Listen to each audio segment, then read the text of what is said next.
ça יפחת. צריך הקלף להיות מעובד בהפצים או בסיד. Il faut que le parchemin soit tanné avec des noix de Galles ou avec de la chaux.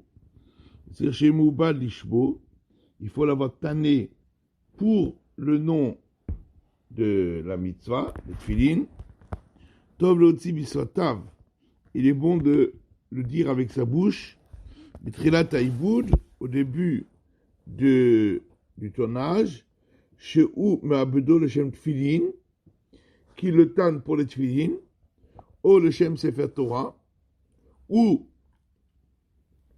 qui les tanne pour le Sefer Torah. Avalimibda le shem Mezouza, pasoul. Mais si il a tanné pour une mezouza, c'est pas valable pour les tefilin, parce que les tefilin c'est plus kadosh que la mezouza, et donc c'est pas suffisant. Parce que mezouza il n'y a que 2 parachiotes, les tefilin il y en a 4, donc il y a plus de gdusha, et donc c'est pas suffisant s'il a fait le shem mezouza. S'il a fait le shem Sefer Torah, c'est encore mieux. Qui peut le plus, peut le moins. S'il est tanné pour le Sefer Torah, alors c'est valable pour les tefilin. Mais pas inversement.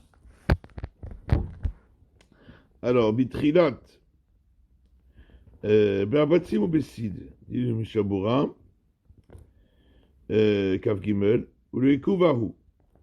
Et si on n'a pas fait, c'est pas valable. Si on n'a pas tanné. De l'omikri klaf, velosé. Ça ne s'appelle pas un klaf, un parchemin, si c'est pas tanné. Rak diftera, ça s'appelle diftera, si la peau n'est pas tannée. Yanir aor besid ad shipol aser me'elav. Il faut mettre la peau dans de la chaux jusqu'à ce que le poil tombe de lui-même. Velual le dégrira, et pas en ayant besoin de gratter.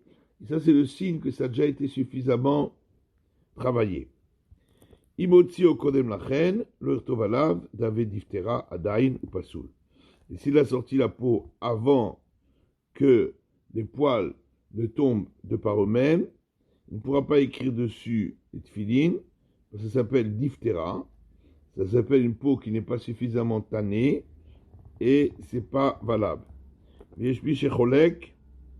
y a des opinions qui ne sont pas d'accord. Le Katav, le Sofer Sheotzi Aorot Le'achar Rabba Yamim, et qui a écrit que si le Sofer a écrit des pots après 4 jours, Boker Tov, on est dans le Saïf Katan Kav Gimel, Vadayin Lo Ava Searot Me'alehen, donc il a laissé 4 jours dans la chaux et les poils ne sont pas encore tombés de par eux-mêmes. Niré de Bediavad en Kpeida, d'après cette deuxième opinion, a posteriori, c'est pas grave. De l'Otalia Bestear Klal, ça ne dépend pas des poils s'ils s'en vont de par eux-mêmes ou pas.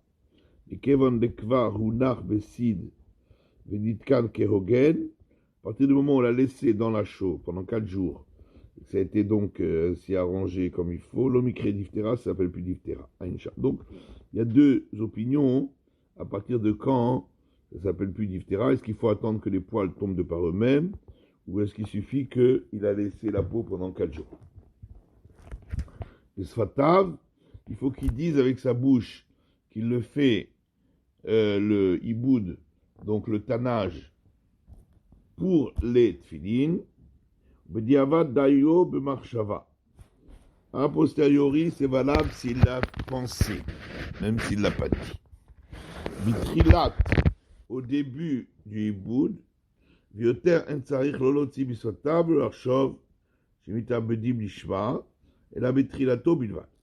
Après, s'il a déjà dit au départ, il n'a plus besoin de le redire, ni de le penser, de le faire lishma.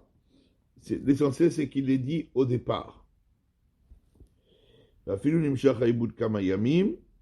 si le tannage dure plusieurs jours, on considère que toute l'action qui suit le départ. Trilat Haïboud lui crée que chez Messim Aorot le Tochassid. Qu'est-ce qu'on appelle le début du tannage? Lorsqu'on met les pots dans de la chaux. Velo be'et chez Messim le Tochamaim Kodem. Et pas le fait de les mettre dans l'eau auparavant. Ça ne s'appelle pas encore le tannage. Donc il faut le faire juste avant de mettre les pots dans la chaux. Le Shem Sefer Torah, si on l'a fait pour un Sefer Torah, avec l'intention de les sanctifier pour le Sefer Torah, à ce moment-là, c'est valable. Parce que Sefer Torah est plus kadosh que les tefillin, puisqu'il y a plus de parashiot. Dans 200 et à 100. Donc, qui peut le plus, peut le moins. S'il peut écrire avec ça un Sefer Torah, il peut évidemment écrire des tefillin. On a quand même le droit de changer de Sefer Torah à Tefillin et Mezuzot, bien qu'au départ on avait l'intention de faire un Sefer Torah. Adegushaton Kala Mimena, bien que la Gdusha est plus légère. Malgré tout, c'est pas grave, même s'il le change d'une Gdusha à une autre, c'est pas grave. Aval d'avoir chola sur le chanoto. Par contre, on ne peut pas le changer pour quelque chose, à partir du moment où il a fait le Shem Mitzvah, pour le Sefer Torah ou pour les Tefillin, il ne peut pas l'utiliser pour autre chose de profane. Levad imita beferush, mitrilat iboudan, shevutal shanoto. Sauf si au départ, il a dit comme condition qu'il aurait le droit de le changer, af davachol, même pour quelque chose de profane. Azmutal shanoto. Dans ce cas-là, c'est permis de changer pour quelque chose de profane. Vanachon shenagu karla sofrim, lechatrila, bet shemasimim aorot etochasid. Et c'est bien que les sofrim prennent cette habitude au départ, lorsqu'ils mettent les pots dans la chaux, shemru ani noten orot elu, etochasid, le shem kdushat sefer Torah, qu'ils disent, je mets les pots dans la chaux pour la kdusha du sefer Torah, vani matne, que j'ai ercé, shouchal le shem tolchol davar. Et je mets comme condition que si je voudrais, je pourrais changer pour une autre, toute autre utilisation.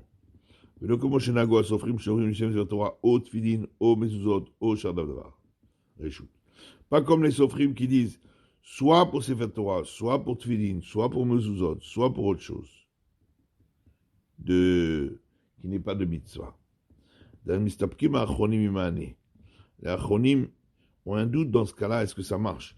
C'est un problème de brera. Parce que tu as laissé le choix, soit comme si, soit... Est-ce qu'on considère que le choix qu'on fait par la suite, est-ce qu'il était déjà rétroactif au départ, puisqu'il a laissé un choix? C'est pour ça qu'il ne faut pas faire de choix. Il faut dire, je le fais pour le Sefer Torah, et je mets comme condition que je peux l'utiliser même pour des profanes. Dans ce cas-là, ainsi on a balayé toute la Gdusha jusqu'au Sefer Torah, et même l'utilisation pour le profane. Dans ce cas, on a le droit d'utiliser même pour du profane. Pasoul. S'il a tanné pour faire une mezouza, c'est pasoul pour les tefillin. Et ça ne marchera, on ne pourra l'utiliser cette peau que pour une mezouza. Et Gdushata Kala Mitfilin, parce que la sainteté de la mezouza est moins grande que celle des tefillin, puisqu'il n'y a que 2 parachiotes, et les tefillin, il y en a 4. Et Muvel et tefillin, Manaf et mezouza. S'il a tanné pour faire des tefillin, ça marchera pour la mezouza, comme on a vu, vélo le Sefer Torah, mais pas pour Sefer Torah, parce que Sefer Torah a une sainteté supérieure. Et Muvel Daol de Shemret Suot. S'il a tanné la peau pour faire des lanières de tefillin, l'omanir to parashiot, ça ne servira pas pour pouvoir écrire les passages des tefillin. À là-dessus, Masachaka klaf mehen, si après il en fait un parchemin, du Gdushatat Chamura, parce que la Gdusha des parashiot est plus grande que celle des Retsuot, que celle des lanières. Chamura Mertsua. Ok. Alors, Saïf tête. Le hiboud lishma, c'est midérabana. Et le bureau halakha, il parle de ça. Est-ce que c'est d'Oraita ou de Rabbanan? Dans le bureau halakha, Metzarir, Vechoulé, il ramène que le Pri Megadim dit que c'est Midrabanan. Mais Rabbi Akiva hier, c'est Mashpa qui pense que c'est d'Oraita.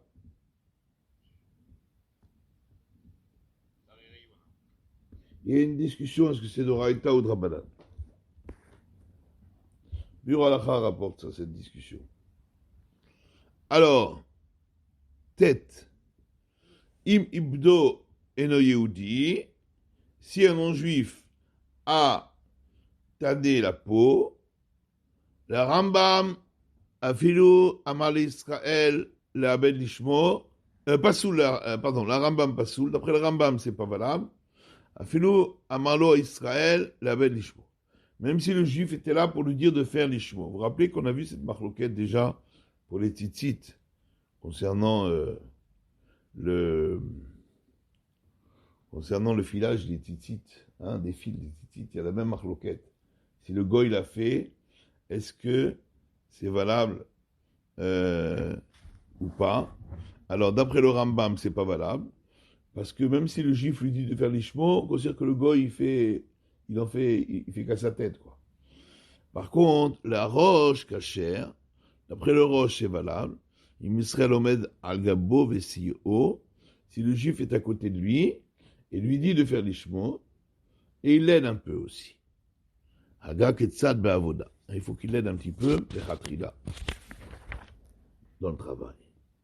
V'chen noagim, et c'est ainsi notre habitude, dit le Rama, hein, d'être mekil comme le roche. Alors, Mishabura, Kafret, Afilou, d'après le Rambam, c'est pas valable, même si le juif est à côté de lui et lui dit de faire l'ishmo. Velomane, d'assurer le Rambam, car le Rambam pense à Akum Ose Adata de Nafshi, que le non-juif, il fait pour lui-même et il ne fait pas spécialement ce que le juif lui dit. Akum Omer chez Shomer à Israël, et même s'il dit qu'il écoute le juif, En Piv Velivo Shavim, ce qu'il dit et ce qu'il pense, c'est pas forcément la même chose, baiser à ce sujet. Avala roche, Viradekemon Shiomet de Gabo, Betrila, Be'ed, Shemisiman Rod de Chassid. Par contre, le roche, lui, pense qu'à partir du moment où le juif se trouve au-dessus du goy, au moment où il met les peaux dans la chaux, et il lui dit de les mettre pour la mitzvah des tefillin,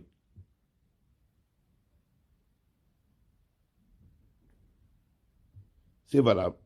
ולא בעניין הכוונה של לקום לזה, רק בעת רגע נטילתה לסית, צאית השעה מועטת כזה, ונותר בדתה דאחי. On n'a pas besoin que le goy ait l'intention à tout moment de cela. C'est un moment où il met dans la chaux. Il faut qu'il l'écoute, et pour ce petit instant, qu'il les mette avec cette intention.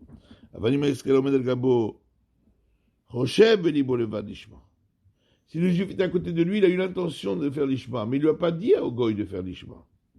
L'omane, ça ne marche pas, va filer omer lo beferouche. Kol sheobed merachok, vedomenamdo le mané afilo roche.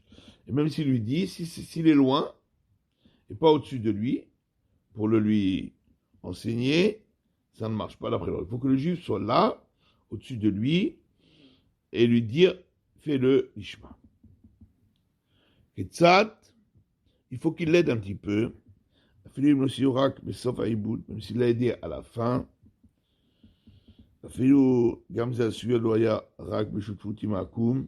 même s'il l'a aidé en association avec lui, Kacher, c'est valable. Et ça, c'est simplement pour que ce soit un peu, mieux. En vérité, d'après le Roche, c'est Kacher, même s'il ne l'a pas aidé. Israël, Ametzavehu, Laasot, Nishma, Avid. puisque, comme on l'a dit, le non-juif le fait l'ishma selon ce que le juif lui demande de faire. Chenoagim. Et le Ramadi, c'est ainsi notre habitude, donc a priori, d'être posé comme le roche. Le minag, selon les acharonim, a priori, doit être comme ça. Il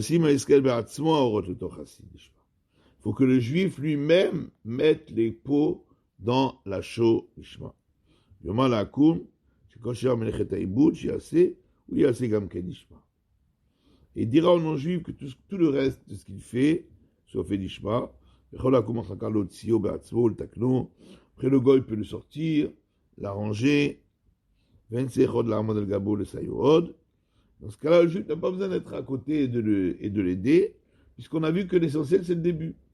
Et au début, c'est le juif qui a mis les pots, donc c'est valable d'après tout le monde.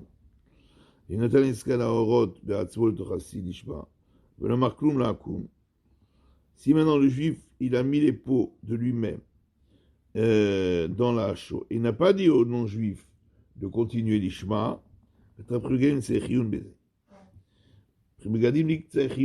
ça marche. Parce que comme c'est un autre qui fait, peut-être que c'est pas valable. Qui le fait livrer à Betosé, Berodea, Simon Rechaïnev, Kacher, a fait le livre à Rambam. Parce que d'après le Betosé, dans le Redea, sera valable même d'après le Rambam, puisque c'est le juif qui a commencé à dire l'ishma. La Bach Osser. Alors que le Bach, il dit que c'est pas bon, après le Rambam. Quand il fait livrer à Nodabuda, Simon Koufaïne, Encham, Buragon, Maramban est un mandachis au Vichot Sabator, Yesh la Kel Bediavad. Donc Bediavad, on peut être Meki. Même si Israël a comme Kitsat Besof, Bezegama Melechet Haibud. Alors, si le juif l'a aidé un petit peu à la fin, et ainsi il a terminé le tannage, mais il n'a pas dit aux non-juifs de faire l'ishma. Et ça c'est sûr que ça ne marche pas. Le fait de l'aider seulement, ça ne sert à rien.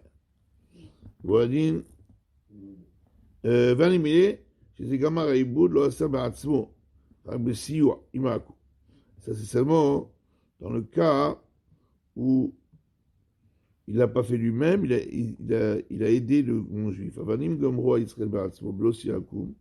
Si le juif a terminé sans l'aide du non-juif,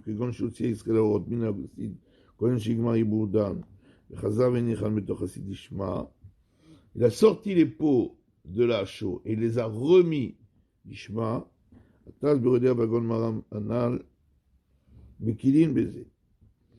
Taz et le Maharam Banet sont Mekil, permettent, Venim Chod Biyad Anoreg, laquelle qui livraine, Moshe Bernou Yorcha, ne doit pas empêcher celui qui fait comme leur parole, et Mekil, si à la fin le juif, il termine l'ishma.